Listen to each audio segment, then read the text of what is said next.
विधानसभा चुनाव को लेकर चर्चा लगातार चल रही है और इसी चर्चा को लगातार आगे जारी भी रखेंगे। मेंबर साहब हैं हमारे साथ, मुअज़्ज़िज़ यार खान साहब, तो उनसे भी जानने की कोशिश करेंगे। अभी थोड़ा टाइम है, मगर क्या लगता है कौन जीत सकता है इस बार और क्या बदलाव आएगा और क्या तैयारी लग रही है? विधानसभा चुनाव एक बहुत अहम मुद्दा है और इस वक्त ज़रूरत यह है कि थोड़ा तब्दीली होनी चाहिए, बदलाव होना चाहिए।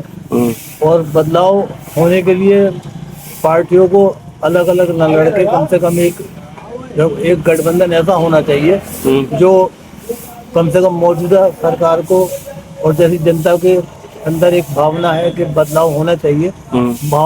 बदलाव जब ही हो सकता है जब बहुत सोच समझ के वोट किया जाए और सपोर्ट किया जाए और जो प्रत्याशी जो हैं ऐसे उतारे जाए जो अपने आप में मजबूती के साथ चुनाव लड़े और गठबंधन अगर हो काफी पार्टियों का तब काम क्या क्या लग रहा है कि क्या क्या काम होना चाहिए था जो काम हुए हैं? जैसा होना चाहिए था, जैसी उम्मीदें थी वो विकास नहीं हो पाया। उसकी वजह ये भी रही कि विधायक हमारे दूसरी पार्टी के, सत्ता दूसरी पार्टी की, ये भी एक वजह हो सकती है। जैसे वो कहते हैं कि सत्ता का विरोधी लेकिन कुछ तो होना चाहिए था।